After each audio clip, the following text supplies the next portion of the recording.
오늘의 본문 말씀 출애굽기 10장 21절에서 11장 3절까지의 말씀을 저와 여러분이 한 절씩 교독하고 마지막 11장 3절은 같이 읽도록 하겠습니다. 말씀을 봉독합니다. 여호와께서 모세에게 이르시되 하늘을 향하여 내 손을 내밀어 애굽 땅 위에 흑암이 있게 하라. 곧 더듬을 만한 흑암이라.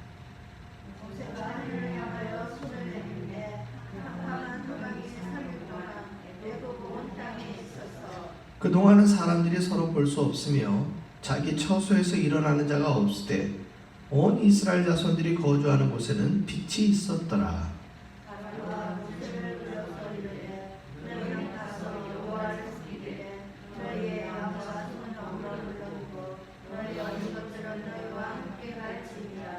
모세가 이르되 왕이라도 우리 하나님 여호와께 드릴 제사와 번제물을 우리에게 주어야 하겠고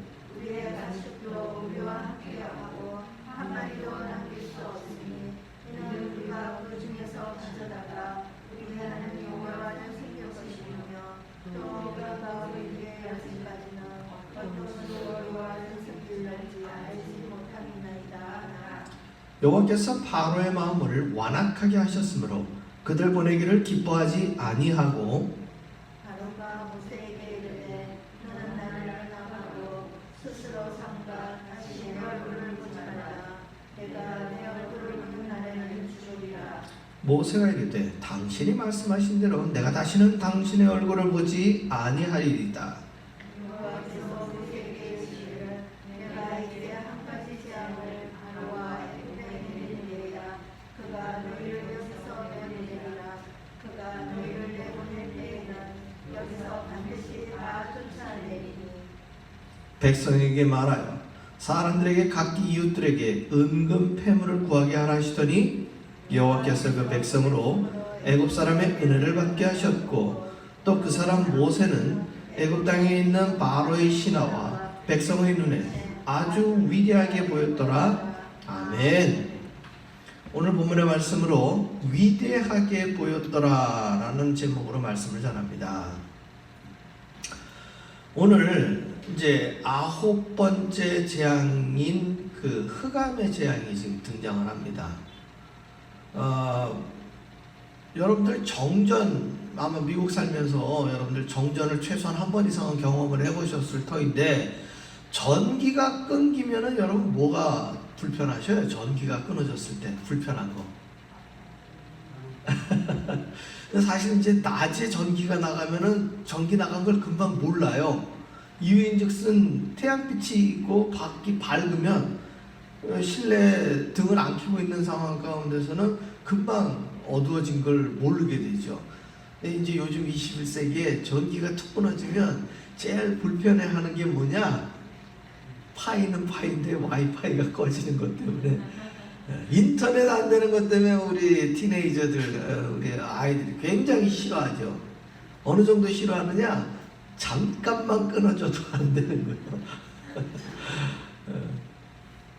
근데 이제 실상은 저녁 때 전기가 나가게 되면 차라리 다 잠잘 때 전기가 끊어지면 또 어떻게 돼요? 자는 동안에 그냥 모르고 지나가죠. 그런데 해가 진 이후에 우리의 일상이 있을 때에 전기가 나가게 되면 이제 캄캄해지는 거예요. 이 캄캄해진다는 건 뭐냐? 우리의 이 시력으로, 시각으로 우리 주변을 분간하지 못하는 거예요. 그러면 여러분들에게 한번 여쭤볼게요. 캄캄하면 왜 불편한가요? 네? 캄캄하면 왜 불편해요? 사실 눈 감고도 우리는 이 밥을 먹을 때 이게 숟가락으로 입에 넣을 수 있어요. 촛불 켜놓고 이렇게 식사하거나 캄캄해졌을 때 왜 식사하다가 정전이 돼도 뭐 앞에 있는 음식은 먹게 되잖아요. 어떨 때 캄캄할 때 갑자기 놀라게 될까요? 뭐 화장실에서 용변을 보거나 아니면 목욕하던 중간에 불이 나가도 물이 나온다고 치면 그대로 씻는 거는 또 우리가 할 수 있어요. 그렇죠? 저만 그런가요? 어떤 때 앞이 보이지 않으면 두렵습니까?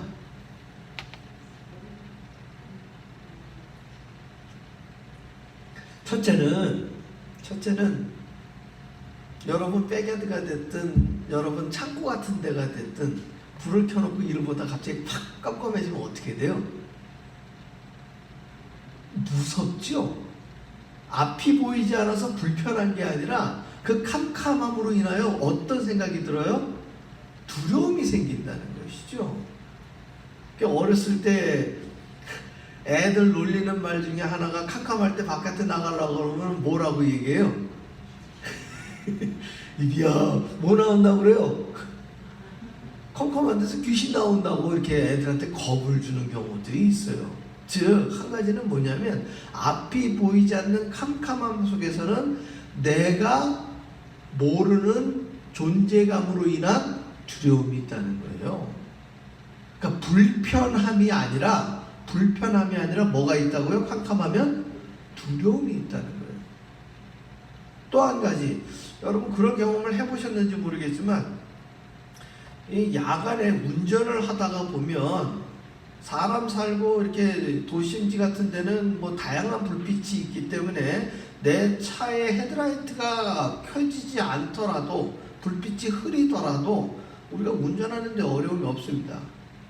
근데 진짜 여기 산골 같은 데 밤에 운전하다가 보면 한 7시, 8시밖에 안 됐는데도요 헤드라이트 시험 삼아 탁 꺼보면은 어떻게 돼요? 운전하는 제 손도 안 보여요. 앞에다가 손을 갖다 대도 손도 안 보일 정도로 순간적으로 어떻게 됩니까? 아주 캄캄하다는 거예요. 자, 그럴 때는 왜 무서워요? 그때 뭐 갑자기 귀신 나올까봐 무서워요? 운전하다 말고? 그것 때문이 아니라 내가 운전하는 길을 보지 못함으로 인하여 사고가 날까봐 무섭다는 것이죠. 그러니까 그때는 어떻게 해요? 헤드라이트를 켤 때 이 헤드라이트 불빛이 내가 가고 있는 목적지까지 비치고 있습니까? 그럼 얼만큼 비쳐요? 사실 내 시력으로 볼 수 있는 저 앞에 약 한 50m에서 한 100m 정도, 그 정도 보이는 거리를 가지고서 우리는 목적지까지 충분히 갈 수 있다는 거예요. 그러니까 시각적으로 보이는 불빛이 내 목적지까지 보여서 가는 것이 아니라 그저 내가 볼 수 있는 만큼 불이 비치기 때문에 우리는 운전을 해서 목적지까지 가는 거예요. 자, 그러면 오늘 본문으로 돌아가 봅시다. 애굽 땅 위에 흑암이 있게 하라. 그런데 그 흑암이 어느 정도까지냐? 곧 더듬을 만한 흑암이라는 거예요. 더듬을 만한 흑암이라는 게 뭐예요? 아까 말씀드린 대로 내 손도 내 눈앞에 흔들어도 안 보일 정도로 캄캄한 거예요. 캄캄한. 칠흑같이 어둡게 됐다라는 것이죠. 이것은 지금 캄캄한 밤에 나타난 현상이 아니라 벌건 대낮에 하늘을 향하여 손을 내밀어서 지금 캄캄한 어둠으로 만들어버린 거예요. 그러니까 해가 져서 밤이 된 것이 아니라 대낮에 무슨 일을 한 거예요? 흑암을 만들어버린 거예요. 이것은 여러 가지 의미가 있습니다. 첫 번째는 지금 파라오라고 한 이 이름은 어떤 의미가 있다고요? 우리 성경에는 바로라고 되어 있고 원래는 파라오인데 이 이름이 무슨 뜻이 있다고요? 태양신의 아들이란 뜻이에요. 태양신의 아들 역시도 신이죠. 그 신이 힘을 갖고 있는 이유는 뭐냐? 애굽 땅 위에 늘 쨍쨍하게 내리는 이 태양빛으로 불편하고 더운 것도 있지만 그로 말미암아 모든 식물들과 모든 생물들이 살아갈 수 있는 힘을 어디로부터 공급받느냐? 이 태양으로부터 공급받는 것이죠. 따라서 눈에 보이는 이 바로는 사람이 아니라 신이었어요. 저 어마어마한 태양의 아들. 그래서 이 눈에 보이는 바로의 말은 곧 누구의 말이냐? 이 신의 말이에요. 신의 말. 그래서 사람들이 한 사람 바로의 말 한마디에 전부 다 충성을 하고 그 말 한마디가 법이었던 시대를 살아가고 있었다는 것이죠. 그런데 그 시대 가운데에 벌건 대낮에 태양을 어떻게 해버리는 거예요? 없애버린 게 아니라 아예 감춰버리는 것이죠. 존재감이 없게 만들었다는 거예요. 그거는 단순히 태양의 존재감을 없게 만든 정도가 아니라 사람들이 신처럼 떠받들었던 이 바로 자체를 감춰버리는 그런 역할을 했다는 것입니다.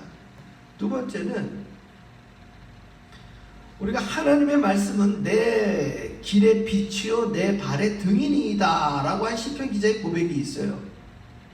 청사초롱과 같은 등불을 들고 가고 오늘날 21세기에 후레쉬를 들고 랜턴을 들고 길을 갈 때에 우리는 얼만큼 비춰요? 자동차 운전하는 것과 똑같이 내 발 앞을 비치게 돼 있어요. 왜냐하면 앞에 있는 장애물에 의해서 걸려 넘어지지 않게 하기 위해서. 후레쉬를 비추고 가는데 목적지만 비추고 가다가는 어떻게 되기 십상이에요?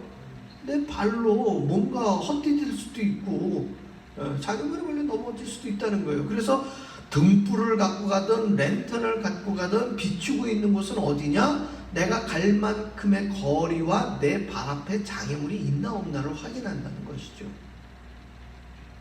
랜턴을 이렇게 비추고 가는 사람은 없을 거 아니에요. 밝게 보겠다고 내 눈에다 비추지는 않는다는 거예요.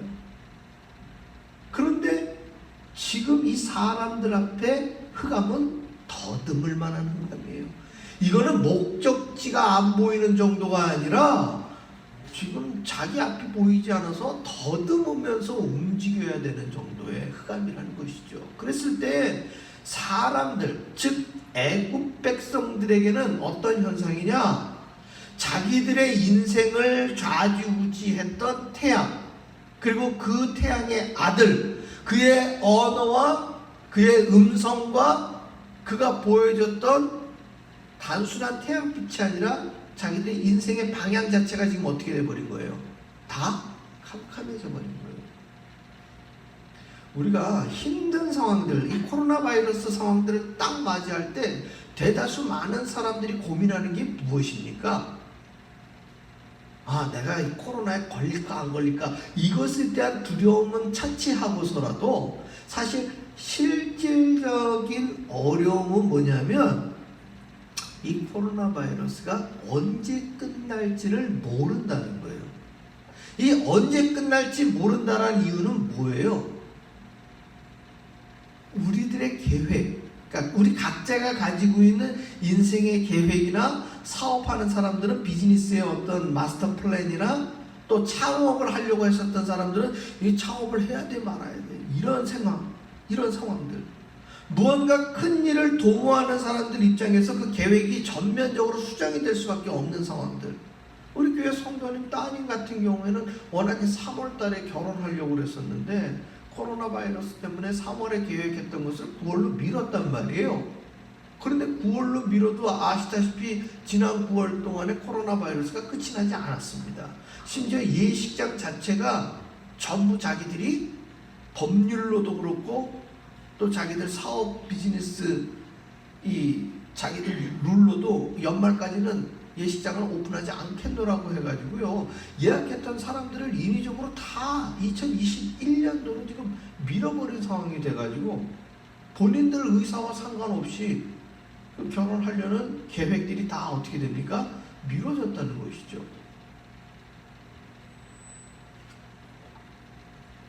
심지어 학생들은 이번 2020년에 졸업하는 학생들은 졸업식이 모여서 하는 그 졸업식 자체가 많이 없어져 버리지 않았습니까? 온라인으로 서로 얼굴들은 보고서 졸업을 축하를 해줬지만 우리가 지니고 있었던 일상들이 이번 2020년에는 어느 것 하나 예년과 같이 동일하게 행하였던 것이 없어졌어요. 그랬을 때 앞이 보이지 않는다라는 이것, 그것은 단순히 시각적으로 지금 눈앞이 현상이 보이지 않는다는 것이 아니라 우리가 하루하루 살아가는 인생들, 사실 내일 일을 날 모르는 인생들이지만 그 그럼에도 불구하고 우리는 1년, 3년, 10년 우리들의 미래를 어떻게 합니까? 계획해 나가고 있죠. 그런데 그 미래가 보이지 않는다는 거예요. 그 미래가. 지금 이 애국 백성들에게는 지금 단순히 더듬을 만한 흑암으로 앞이 보이지 않는 불편함도 있지만, 첫째, 이게 언제까지 지속될지. 모세는 3일이라는 기한을 하나님을 통해서 들었지만 지금 이 흑암을 경험하는 일반 사람들은 이게 며칠 동안 될는지 알 수가 없는 거예요. 정전이 됐을 때 저녁부터 밤사이에 불이 안 들어와서 컴컴할 수는 있겠지만 다시 해가 뜨면 어떻게 됩니까? 불편함은 일단 해소가 되는 것인데, 지금 애국 백성들이 맞닥뜨린 이 현상은 지금 24시간, 48시간, 72시간 동안은 전체가 어떻게 되는 겁니까? 사실 눈을 떠도 전혀 서로를 분간하지 못하고 앞이 보이지 않는 상황이에요. 그런데 놀랍게도 어느 지역에는 빛이 있어요. 지금 이스라엘 사람들이 살고 있는 고센 지역은 빛이 비추는 거예요. 이건 정말 놀라운 일이라는 것이죠. 우리가 마트에서 태풍이 온다 그러면 막 갑자기 식수가 동이 나지 않습니까? 근데 어느 지역의 월마트에는 아직 물이 있다더라, 쌤스에 가면 아직 물을 하나씩은 판다더라. 그러면 사람들이 전부 어디다 몰려요? 물 파는 곳으로 몰린단 말이에요. 지금 빛이 없어서 캄캄한데 이 사람들이 유일하게 빛이 보이는 곳이 있어요. 어디에 보이는 거예요? 너도 나도 지명으로는 정확하게 모르는데 딱 빛이 보이는데 보니까 거기가 어느 지역이라는 게 예상이 되는 거예요? 고센 지역. 자기네가 지금 신으로 여겼던 뭐 개구리며 파리며 이런 모든 메뚜기며 이런 것들이 자기들의 삶을 피폐하게 만드는 모든 재앙들이 유일하게 어느 지역에는 안 내리고 있었어요? 고센 지역. 심지어 지금 눈앞에 보이지 않는 이 흑암의 재앙 가운데서도 어디는 멀쩡해요? 고센 지역. 이제는 애굽 사람들이 가지고 있는 모든 개념이 어떻게 됩니까? 다 바뀌어버리는 거예요. 지금까지는 신격화되거나 신으로 믿었던 파라오는 아무 능력이 없어요. 한마디로 무능력해요. 왜? 지금 흑암이 캄캄해졌는데 원상 회복이 돼요, 안 돼요? 어떤 사람들은 아마 이런 식으로 생각하는 사람들도 있을 거예요. 아, 아버지 태양이 아들 바로를 어떻게 했나 보다, 내버렸나 보다, 더 이상 아들로 취급하지 않나 보다, 이렇게 생각하는 사람들도 있었을 거예요. 왜? 캄캄함에 이 상황 가운데 태양신이 태양을 회복 못하니까. 지금 파라오는 태양신의 아들이었는데 이 상황을 해결하지 못하니까 사람들은 구구한 다양한 해석들을 내릴 거예요. 그럼에도 불구하고 한 가지 해석만큼은 분명해요. 뭐야? 고센 지역에는 빛이 있더라. 고센 지역에 있는 이스라엘 사람들은 누구를 믿더라? 여호와 하나님을 믿더라. 여호와 하나님을 믿는 사람들, 여호와 하나님을 믿는 지역엔 재앙이 없더라. 그곳엔 빛이 있더라. 사랑하는 성도 여러분, 우리가 힘들고 어려운 앞이 보이지 않는 지금 현상을 살아가고 있을 때에도 우리가 변함없이 예배를 드리는 이유는 뭐예요? 우리가 변함없이 주의를 지키는 이유는 뭐예요? 하나님 믿는 곳에는 빛이 있더라. 예배를 드리는 자리에서는 빛이 있더라. 천지를 창조하신 하나님께서 첫째 날 만드신 게 뭐예요? 빛이. 하나님께서 그 빛을 만드셔서 어둠을 사라지게 하셨고, 이 땅에 예수님은 하나님의 말씀이 육신이 되셔 오셔서 진리를 전파하시면서 빛으로 오신 주님, 진리를 선포하신 주님으로 복음서 기자들은 예수님을 말씀하십니다.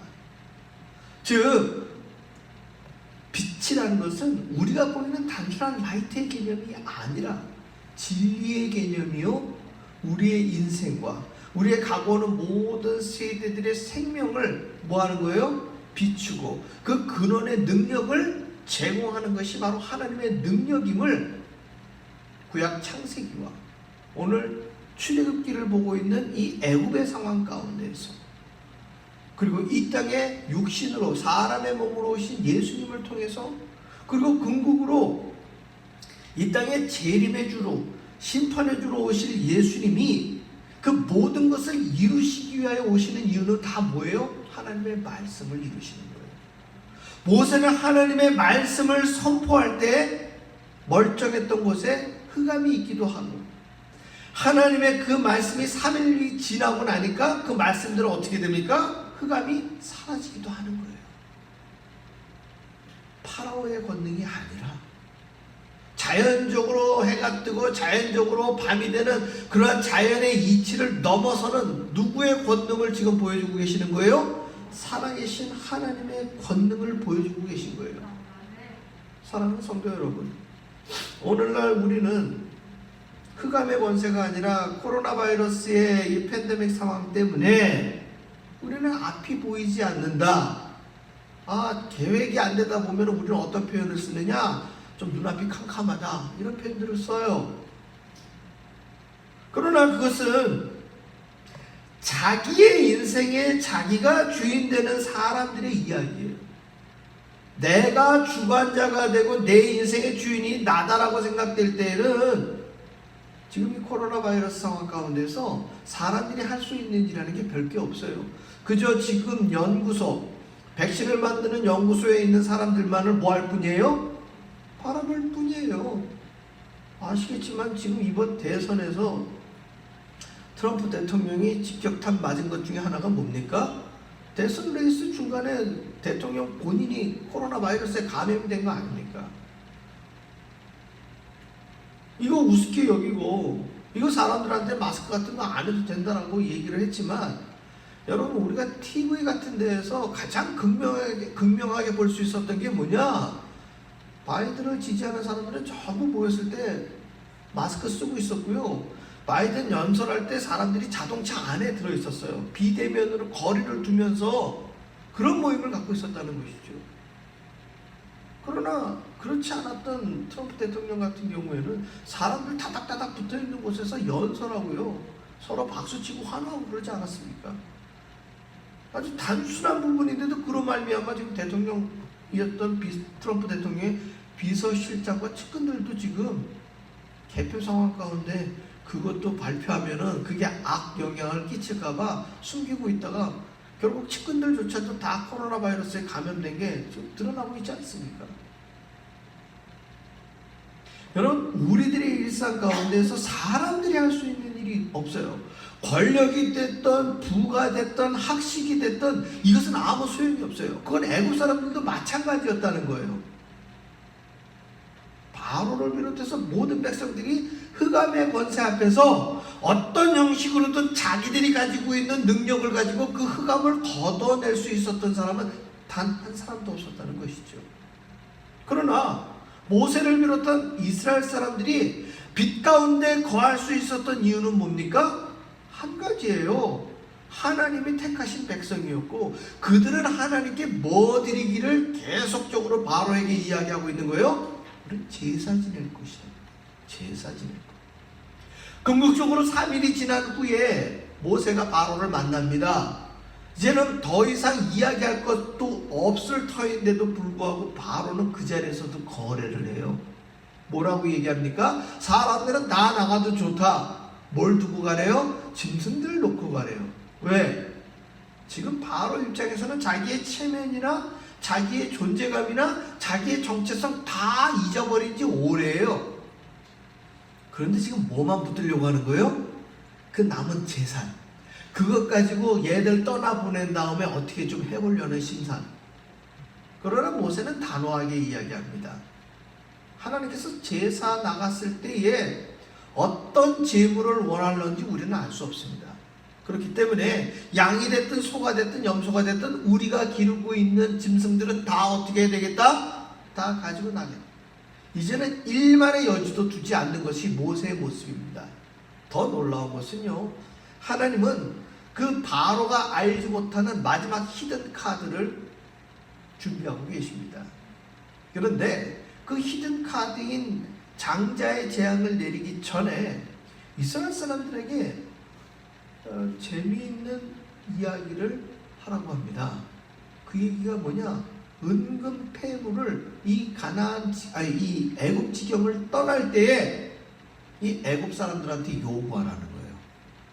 사실 모세가 지금 피의 재앙으로부터 지금 흑암의 재앙 9가지의 재앙을 전부 내려가는 과정 가운데에 우리가 이런 재앙을 하나님께서 내리실 터인데 너희가 이런 거 주면은 그 재앙을 막아줄게 라고 거래를 한 적이 없어요.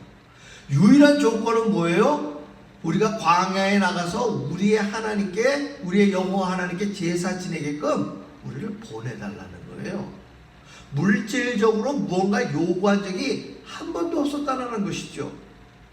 그런데 오늘 이 마지막 장자의 재앙을 내리기 전에 이 흑암의 재앙으로부터 장자의 재앙 사이에 하나님은 애굽 사람들에게 이 이스라엘 사람들이 은근 폐물을 달라고 요구하라는 것이죠.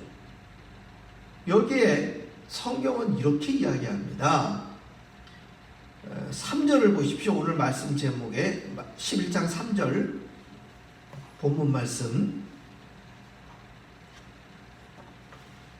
3절 같이 한번 읽어봅니다.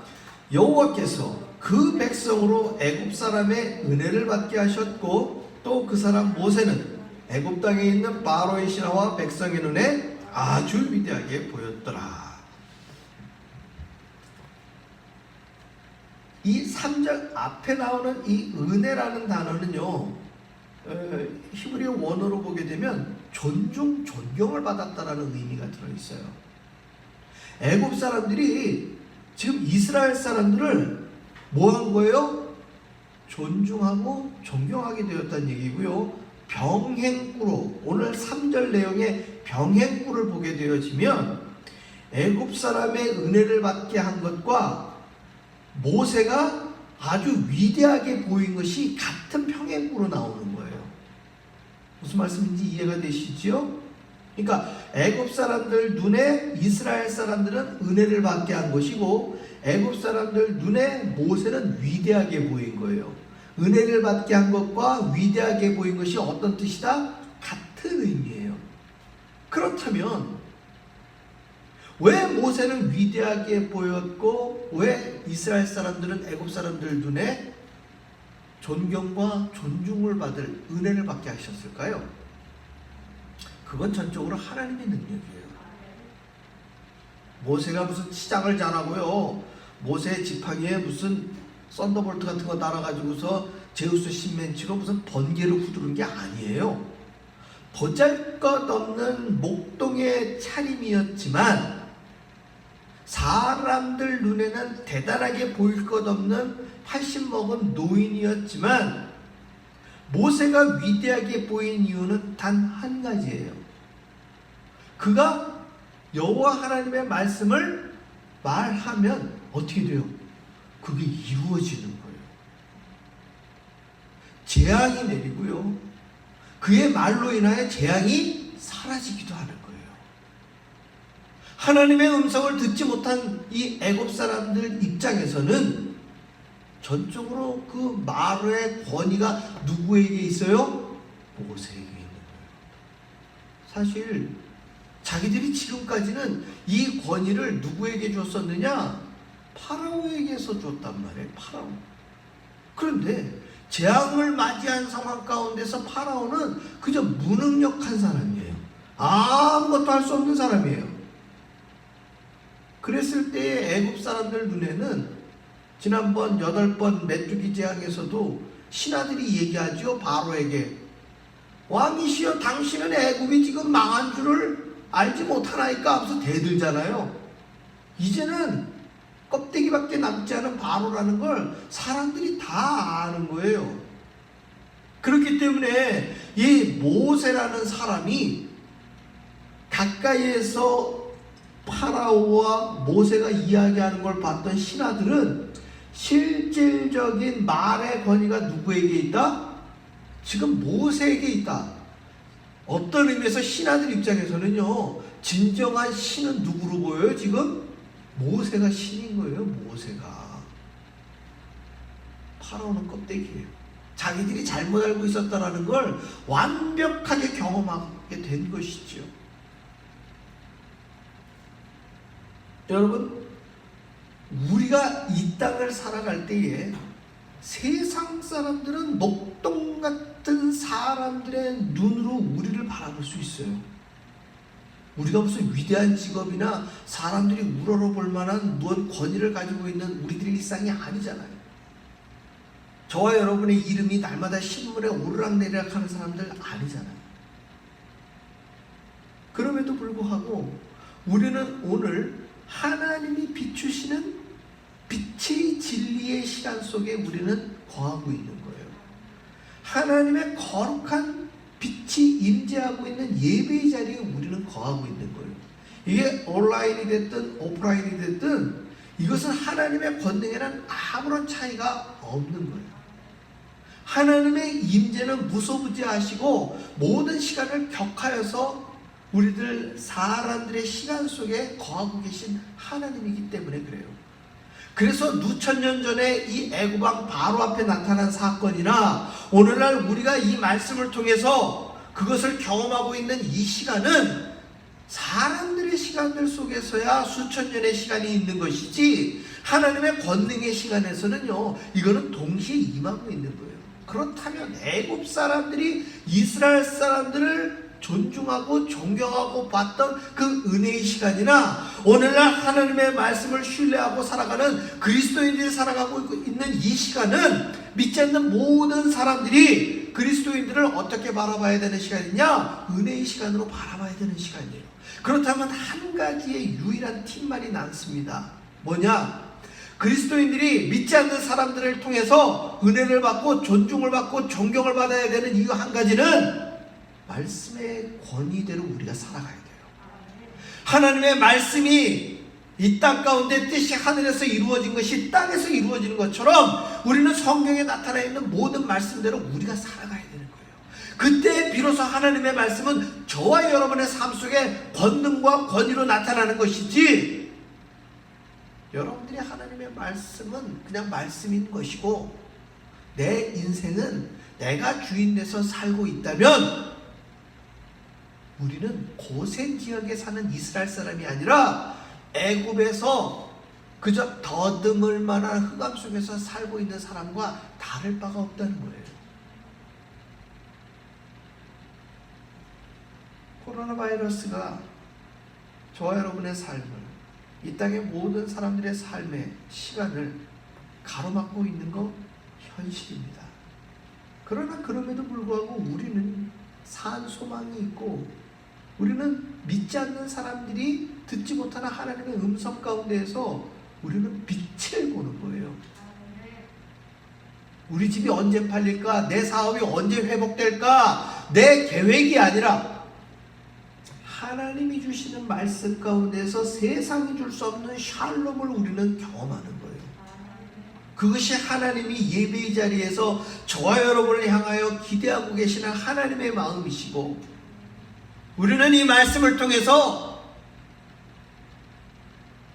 언제 끝날까를 기대하는 것이 아니라 내가 어떻게 살아야 하는 것인가를 깨닫는 시간이 되어야 됩니다. 오늘도 분명한 하나님의 말씀은 저와 여러분 앞에 놓여져 있습니다. 바로 왕이 들었던 모세의 음성을 우리는 오늘도 동일하게 듣고 살아갑니다. 선택은 저와 여러분의 몫입니다. 모든 애굽 사람과 신하들에게 이스라엘 사람들이 은혜를 받고 모세는 위대하게 보였던 것처럼 이 세상 혼탁한 상황 가운데에서 믿지 않는 사람들이 저와 여러분의 삶을 은혜롭게 바라보고 존중과 존경의 눈초리로 바라보고 우리가 위대하게 보일 수 있는 이유는 단 한 가지, 하나님의 말씀의 빛에 거하시는 저와 여러분의 삶 되시기를 주의 이름으로 축원합니다. 기도하겠습니다. 할렐루야. 아버지 하나님, 우리가 말씀의 빛에 거하게 하여 주시옵소서. 진리의 빛에 거하게 하여 주시옵소서. 예배자의 자리에서 늘 거하게 하여 주시옵소서. 예수님 이름으로 기도합니다. 아멘.